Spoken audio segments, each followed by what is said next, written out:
Hello and welcome to Salford Now. I'm Ellie MacDonald. Coming up in the programme today, restaurants around Salford are giving out free school meals to help Marcus Rashford in his campaign. Church attendance in Salford has gone up during the coronavirus pandemic with the help of online services. So when the lockdown hit, we brought that service forward and we installed a camera just before the Easter services, which is obviously the key time of celebration for the Catholic Church. And that has been a massive success. Over Easter, the services reached an average of 10,000 people per service. And Salford University has brought e-scooters to campus in order to help the environment and reduce the use of public transport during the pandemic.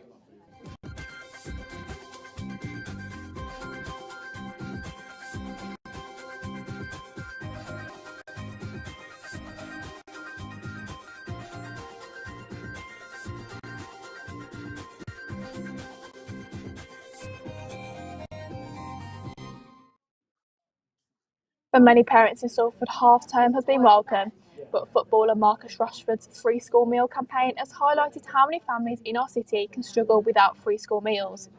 The government's rejecting Rashford's plan. Restaurants and cafes across Salford have offered their services to help. Jodie Smith has been looking at those stepping up. Jodie?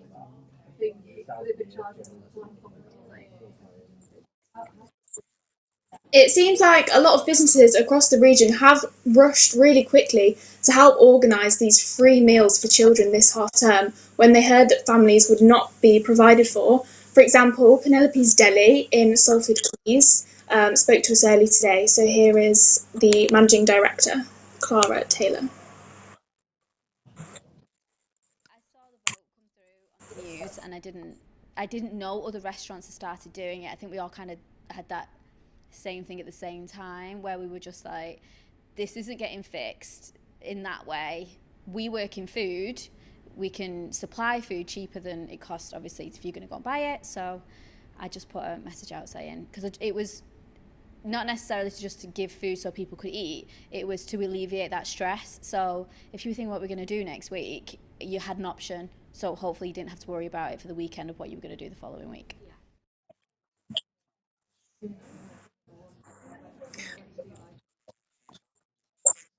Already. So Jodie, that's one business in Salford, but how many others have been offering these meals? Well, it seems like the response so far has been absolutely massive. We've had big businesses, smaller businesses come together. We know that Salford City Council is offering £10 a week in vouchers to children who would usually be getting school meals. Foundation 92, which is a charity formed by Salford City Football Club, is working with partners across Salford to provide healthy meals for about 600 children per week. Local breweries, Seven Brothers and Sisters Distillery, have been putting together packed lunches for collection, as well as offering soup to parents and carers. Impact Catering in Eccles and even a fish and chip shop in Swinton is offering free food out. There's also an online People Before Profit rally this Saturday, in which Salford and Eccles Labour MP Rebecca Long-Bailey is due to speak at, to campaign for free school meals across all holidays. So the response from the community and local politicians has really echoed the fact that there will be families out here struggling, but it seems like once again the people of Salford have stepped up to help. That sounds brilliant. Thank you, Jodie. Now, church attendance has increased during the pandemic, with more people getting involved online and with the streaming of services. Salford Cathedral have turned to the virtual world to allow people to still take part in worship. Leah Mosley has more.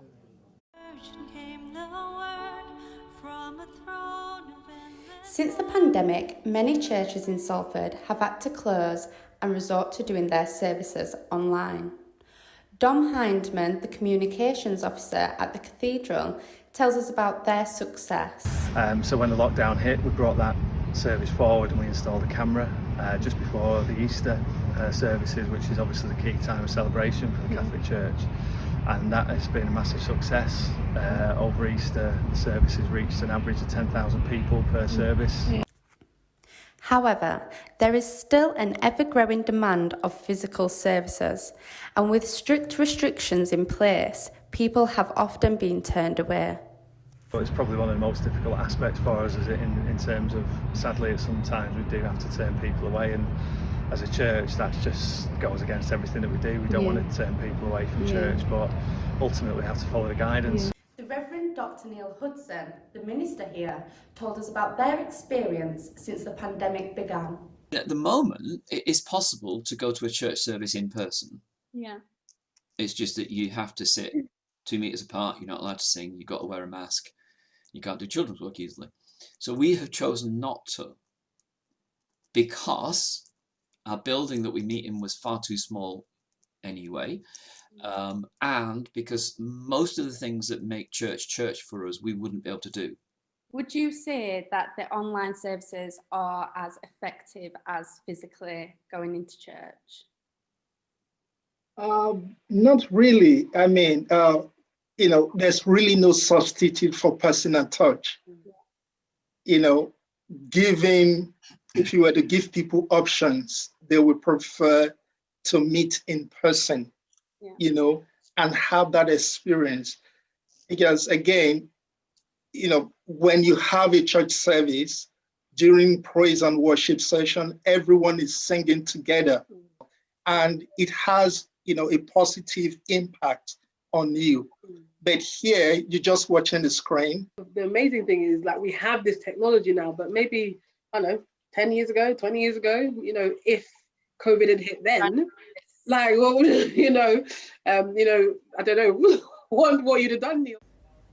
Leah Mosley, Salford Now. Many black women face social pressures to change their natural hair, and with a lack of products available to them, an ex-Salford University student has found a solution. Jim and Henry are a company that provides products in the Northwest. Donatus Faye has gone to find out more. This is ex-Salford student Tammy Facey, CEO of Jim and Henry, a hair care brand dedicated to curly and coily hair. There's nothing wrong with saying, look, I want a different hairstyle today. But I definitely think young girls swallow that message and say, right, well, my natural hair isn't enough. And that's what I'm trying to teach others, not fight against, but just teach others that you don't have to do that. You're more than enough when you're true to yourself. Jim and Henry products are now available on the shelves of the dispensary store located in Salford, as a part of their initiative to support more black-owned businesses. When asked why she chose the dispensary, Tammy stated the store fit the core values of her brand. I chose the dispensary in Salford, mostly because the owner, Faye, is just fantastic. She really practices a zero waste lifestyle and really tries. And I think the emphasis needs to be put on the trying. Practicing a zero waste lifestyle isn't about being perfect, but about trying to live more sustainably and making those little changes throughout your life, whether it's just using refillable hair conditioner from Jim and Henry. Faye Watt, owner of the dispensary, said she wants to make the store more inclusive by supporting more black-owned brands. I want to put something on the shelves which is accessible, diverse. We're trying to support more black-run brands and businesses as well. And that's not the only reason why I've done it. Obviously, the product is amazing. The quality of the product's just like fantastic. We did a sample a while ago. People loved it. She continued that she wants every customer to have a product right for them at her store. The point is, I want it to be accessible, not just for people with straight hair. I want it people with afro hair, people with curly hair. Like, I want everyone to be able to come in and just say, oh, you know what, that's great. That's just right for me. If you would like to purchase Jim and Henry products, be sure to visit the dispensary located in Ellesmere Shopping Centre. The pandemic has impacted many of us in various ways, but for one Salford man, it has had a positive effect on his art career. Malcolm and Duffy placed first in an international art competition for a piece he'd made during lockdown, using the pandemic as an inspiration. Shauna Birds congratulated him on his success. This year has definitely been difficult for anyone in the arts industry, but for Salfordian artist Malcolm Duffy, it's been the highlight of his artistic career. A piece titled Act On that he created during lockdown was just awarded first prize by the Associació Internacional d'Uana de les Arts and is now touring Europe as part of the National Library of Catalonia. Like all art, you kind of need an audience. I mean, it's a bit like writing a book without someone to read it. You have to have that kind of response, and it has to be in a public place. And my work in particular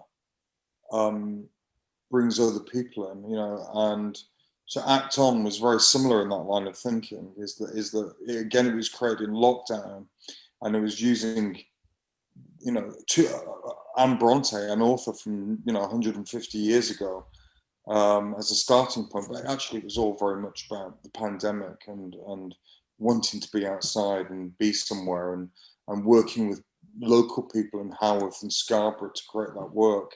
So a lot of my work tends to absolutely bring other people in. Viral Portraits is another of Malcolm's projects to come out of lockdown. Using only items found in his house, Malcolm has been creating individual portraits and has received entries from all over the world, which will eventually come together to create one large piece. Malcolm took to social media to spread the word and was overwhelmed by the amount of people that wanted to get involved and have their picture printed. I would make as many portraits as days I was locked out of my main studio. And as it happened, by coincidence, that turned out to be exactly 100 days. So I'm doing 100 portraits. Each one takes about 3 days. So you can see how long it's going to take. I'm on about portrait 80 now. I've got about 20 to do. So it's a long process. I've just been doing my daughter, actually. It's been quite nice. Shauna Burns, Salford Now.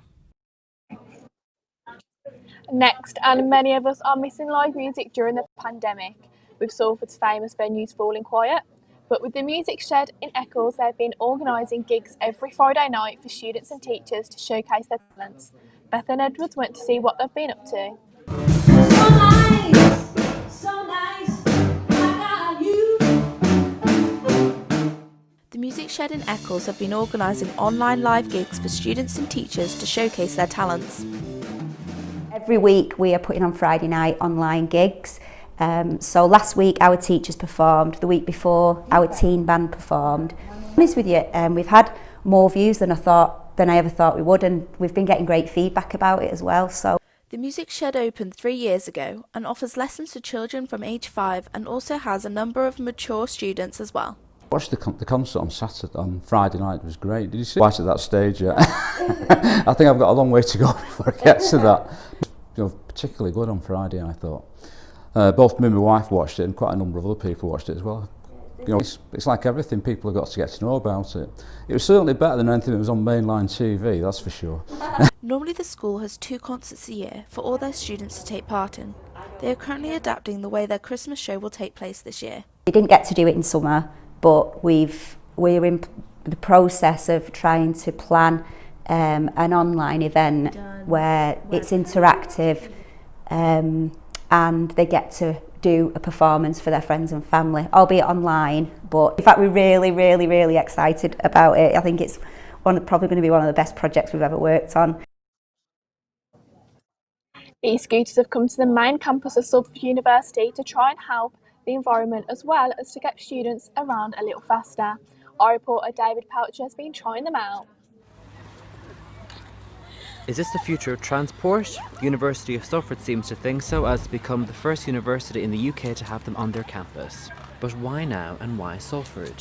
So Salford, like many towns and cities across the UK, is unfortunately having real issues with congestion, with air quality, and also following the pandemic, issues with public transport capacity, and people desperately seeking socially distant ways to get around. E-scooters, we hope, are going to be a really great option for those really short car journeys that people are taking. 60% of car journeys are under 3 miles, and e-scooters are perfect for those kind of trips. To access a scooter, you log into the Lime app and locate the nearest parking bay. You then scan the QR code on the scooter and unlock for just £1. The company has employed Salford students to charge and clean the scooters in line with COVID-19 guidelines. The e-scooters cost 15 pence a minute to ride and are available for all colleagues and students at the university. They're even hoping to extend the plan to Media City and eventually to the people of Salford. The scooters can reach up to 50 kilometres an hour but have been restricted to 12 kilometres on campus. This comes off the back of a government decision to make them legal on public sidewalks. But what did residents think of the new addition to their community? I think sometimes it can catch you by surprise for sure, but especially when you're walking along, and then they're zooming past you or coming from behind, it's hard to see them. It sounds fairly chaotic, to be honest. And then in somewhere bigger, I imagine it would be even worse. But I think here it's quite peaceful. I think something like that might be a bit cluttered. In the next few weeks, more scooters will be parking up to Media City and beyond. But the question remains, will there be an enthusiastic hello from Salford? That's all from us. For the latest news, head to salfordnow.co.uk. Goodbye.